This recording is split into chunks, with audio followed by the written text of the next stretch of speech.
This is Lisa from Mobile Tech Review, and this is 8.8 pounds or 4 kilograms of high-end gaming laptop. Really, you don't have to go to the gym if you have this thing. This is the Acer Predator Helios 500. We've looked at the 300 series, which is more affordable. We've looked at Predators of old. Now we have the Predator Helios. Starts around $2,000 or so with the Core i7 6-core CPU and NVIDIA GTX 1070 graphics. We have the higher-end model, which has a Core i9 inside. Yummy. 6-core at that. And still, no matter what you do with this series, you're going to get GTX 1070 graphics inside. There's also an AMD Ryzen 7 option too. We'll talk about that as well. So our high-end model right here is $2,500. This is a list price. And one nice thing about Acer gaming laptops is you'll often find them for considerably less at retailers. And the AMD Ryzen model is $2,199. We're going to look at it now. So some of you might lament the fact that there is no 4K display option here. Alienware does do that with the Alienware 17. MSI even has 4K displays. This one just goes with a 1080p display all day, all night, all the time. And no GTX 1080 option for this high-end laptop, even though you can go to a Core i9, which is interesting, which is a little bit odd, but it's a very competent GPU next to the fastest that's available right now. Interestingly enough, when it comes to power supplies, we'll talk about what power supply you get with this, even though it has a GTX 1070. These are Intel 8th generation CPUs inside if you go with the two Intel models that are available. So 6-core CPU, whether it's a Core i7-8750H or the overclockable 8950HK CPU. If you go for the AMD option, it's at Ryzen 7 with RX Vega 56 graphics inside. Again, that's a $2,199 model priced in between the two Intel options that are available with NVIDIA graphics. It has 4 RAM slots. It ships, no matter which model you choose, with DDR4 RAM, and it has 2 RAM modules in 2 of the inaccessible or not easily accessible slots. There are 4 slots total. 2, you're going to have to take this thing apart completely to get to those 2 slots that have 2 8-gig modules, DDR4 again. There are 2 exposed modules, so you could pretty easily bring that RAM back up. Obviously, you've got a maximum of 64 gigs using 16-gig modules, and when 32 gigs become more prevalent and less insanely expensive, even higher. It has a boot PCIe NVMe SSD inside and also a 1 or 2 terabyte hard drive depending on which configuration you go with. Interestingly, the Ryzen option has that boot SSD, but it doesn't have a hard drive according to Acer's website. You could, of course, add one later. There is still a hard drive bay. This has 2 Thunderbolt 3 ports, zone backlit keyboard, not per key. Oh well, there's that. And it competes with the Alienware 17 and the MSI Titan Pro. We're going to take a look at how it stands against those as well. For networking, you have killer double shot. That's the Gigabit Ethernet E2500 and their 1550i, which is really the same thing as the Intel 9560 AC wireless module. So it's dual band Wi-Fi 802.11 AC, fast gigabit, and also Bluetooth 5 on board. This has stereo speakers that are pretty loud and full and a subwoofer, which is labeled subwoofer on the bottom. Speaking of the bottom, it has these little hot warning things as if it was a cup of coffee or something like that. Don't worry about that. You know, I don't know why they do that, honestly, because this is a big chassis gaming laptop. And what that means is even if your core temperatures are kind of high, the surfaces are not hot. They don't even get close to human body temperature, which means it won't feel hot. It'll feel warm to us, like 83 Fahrenheit, which is around 28 centigrade. So you could use this on your lap if your legs don't fall asleep. The display on this, I have no complaints at all. I mean, some of you might want 4K if you're buying one of these for content production and not just for gaming, but 1080p is still pretty much a sweet spot with the 1070 GPU inside. You're going to get high frame rates, and since this is a 144 Hz fast refresh display, no problems. I'm playing Far Cry 5 on high, and I'm getting 123 frames per second, so I'm not overrunning the display panel on this. It's IPS, so you have wide viewing angles.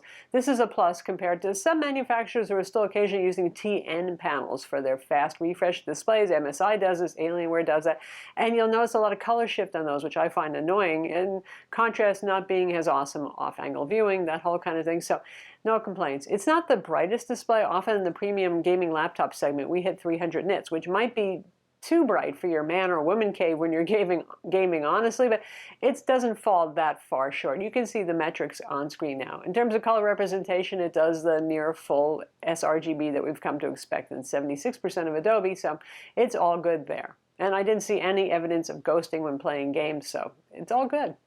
Acer Predator trackpads are among my favorite. I mean, it's like using a premium Ultrabook kind of experience there. Tracking is reliable, smooth, accurate, gestures, all of that sort of thing. Primo, and it has those nice soft touch buttons on the trackpad, which I prefer so I don't feel like my thumb joint is going to dislocate. But the real star of the show here is the keyboard. The zone backlighting with the macro keys, that's nice. Unless it's per key RGB, people don't get super duper excited about that. It's fully programmable though. But the feel of the keyboard, it feels like one of the quieter touch mechanical keyboards, you know, the quieter cherry switches. It has a definite tactile click, about 1.5 millimeters of travel. Every key is just scrumptious when you type on it. Crisp, precise, feedback, that little bit of clacky sound. Listen to this. It's nice, right? Without being too clackety, clackety, clack, drive everybody crazy loud.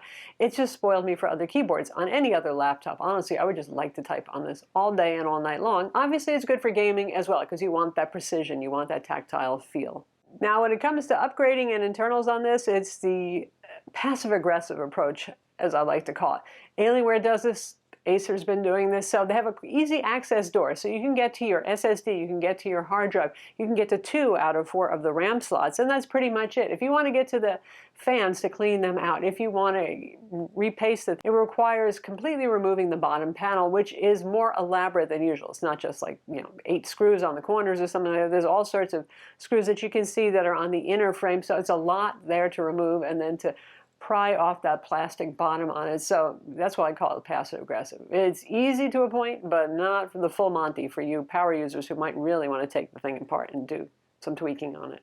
Like I said, surface temperatures on this are not an issue whatsoever. Usually they aren't on really big chassis gaming laptops. And with Intel 8th generation 6-core CPUs running so hot, that's nice. That's one of the selling points still for these big chassis. It isn't the big bezels, it isn't the giant thing that sits on your desk that's attractive here. It's how cool and efficient it runs.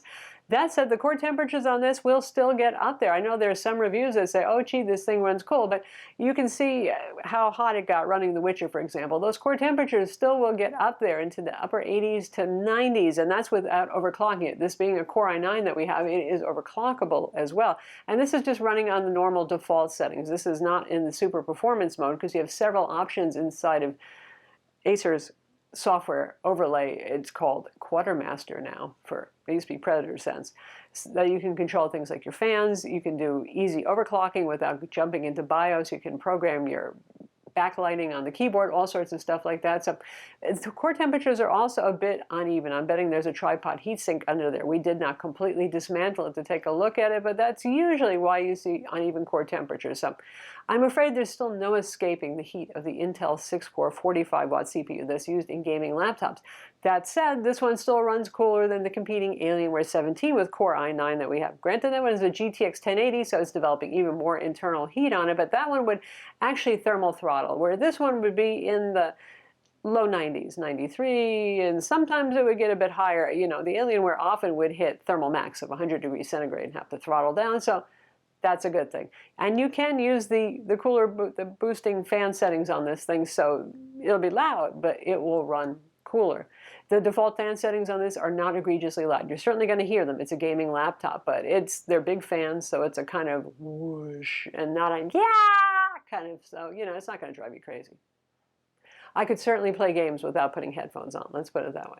Battery life is not why you're going to buy this. I don't think many people buy giant desktop replacement gaming laptops for their amazing battery life because they just don't have it. Alienware is one of the few with their giant battery inside that can, if you get a model with switchable graphics. This does not have switchable graphics. That's why the battery life is an estimated 3.5 hours by the manufacturer, and you know manufacturers are optimistic. So expect 2.5 to 3 doing average productivity work. Not gaming, expect 45 minutes if you are gaming. So it's running on that GTX 1070 dedicated graphics all the time. Oh well, battery capacity is 74 watt hour, which isn't impressive considering our Razer Blade 15, which is a much smaller device, has an 80 watt hour battery, and Alienware is in the upper 90s for their battery capacity. So you get the idea here. You're not buying it for the battery life. The power supply is interesting with this one. Usually if you get a GTX 1080, you get that big honker 330 watt power supply that every brand is using. It's funny, you get an MSI, you get an Alienware, you get anything. It's the same power supply. So I'm guessing the reason they did that is because this is overclockable to make sure you have plenty of power available if you are overclocking. So that will never be an issue. That part's nice. If you get the regular Core i7 model, then you get a smaller 230 watt power brick. If you get the AMD Ryzen 7 model, you're still going to get that 330 watt power brick. So why buy this one? You have your choice of several different big honking gaming laptops in the expensive price range, and this is certainly a premium product. Well, the keyboard is certainly a selling point. The fact that it's 144 hertz IPS display is nice for those viewing angles. The trackpad on this is better than average. The cooling on it is pretty good. Now, MSI with the Titan Pro puts up some good contention here. The keyboard's good on that one too, but not as amazing. The trackpad on that is meh. The cooling on the MSI is still the best in the business. And that thing is super duper tall. That's like double height kind of tall. That's the drawback there. But they're doing some good things in MSI as well. Now with the Alienware 17, that's the sexy one. The one that looks kind of thin, even though it's still pretty thick, but it's got a sleek, unique look to it.